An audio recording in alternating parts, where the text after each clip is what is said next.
নিরাপত্তা নিশ্চিত করার দাবিতে আগামীকাল আমরা হরতাল লিখেছি। তবে এখানে বলবো যে কোনো রকম জুলুম করা না, সাধারণ মানুষের উপর কোনো আঘাত দেওয়া না, মানুষ স্বতঃস্ফূর্তভাবে যতটুকু করবে ততটুকুই যথেষ্ট।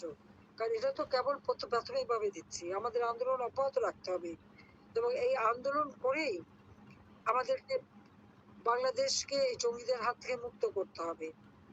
বাংলাদেশের মানুষের জীবনের শান্তি নিরাপত্তা ফিরিয়ে আনতে হবে। বাংলাদেশের মানুষ যেন আবার সুন্দরভাবে বাঁচতে পারে সেই ব্যবস্থা করতে হবে। ব্যবসায়ীরা ব্যবসা করতে পারে না, ব্যাংকে বলে টাকা নেই, অথচ টাকা কিন্তু ছাপাচ্ছে। টাকা যাচ্ছে কোথায়? আজকে সমস্ত ব্যবসা প্রতিষ্ঠানের মধ্যে একটার পর একটা কারখানা বন্ধ, গার্মেন্টস বন্ধ হয়ে যাচ্ছে, রপ্তানি কমে যাচ্ছে। কাজে এই অবস্থা থেকে পরিত্রাণ পাওয়ার জন্য দেশের আর্থসামাজিক অবস্থার উন্নয়ন, ভ্যাট ট্যাক্স বন্ধ এবং এই জুলুম, ঘরে ঘরে আগুন দেওয়া, ঘরে ঘরে যেয়ে মা বোনদের উপরে হামলা, অত্যাচার, গ্রেপ্তার, কথায় কথায় রিমান্ডে নেওয়া, এই সব কিছু বন্ধ করতে হবে এবং এই বন্দি মুক্তি, রিমান্ড বন্ধ এবং এই ভ্যাট ট্যাক্স বন্ধ, এই ভ্যাট ট্যাক্স প্রত্যাহার করা দাবিতেই এই আন্দোলন। এটা একটা শুরু।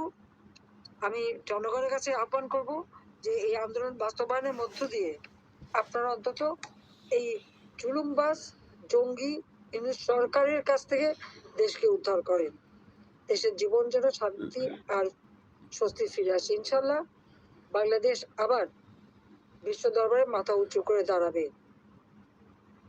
আপনাদের সবাইকে ধন্যবাদ। জয় বাংলা, জয় বঙ্গবন্ধু, বাংলাদেশ চিরজীবী হোক। ধন্যবাদ মাননীয় প্রধানমন্ত্রী, আপনি অসংখ্য ব্যস্ততার মাঝেও আমাদের ধানমন্ডি 32-এ এসে আমাদেরকে ধন্য করেছেন, আমাদেরকে সুন্দর দিক নির্দেশনা দিয়েছেন।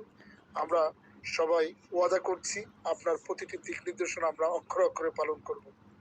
মাননীয় প্রধানমন্ত্রী, আপনি কি আমাদেরকে কারো বক্তব্য শুনবেন না আপনি এখানেই সমাপ্তি ঘোষণা করবেন? আমি ঠিক এর আগেই সেই 8:30 থেকে যে পুলিশ অফিসার যারা মারা গেছে তাদের পরিবারের সাথে মত বিনিময় করেছি। জানি মাননীয় প্রধানমন্ত্রী, বক্তব্য দিলাম। তাহলে আপনি এখন আর সবাই ভবন আবার একসময় কথা বলবো। সবাই ভালো থাকেন।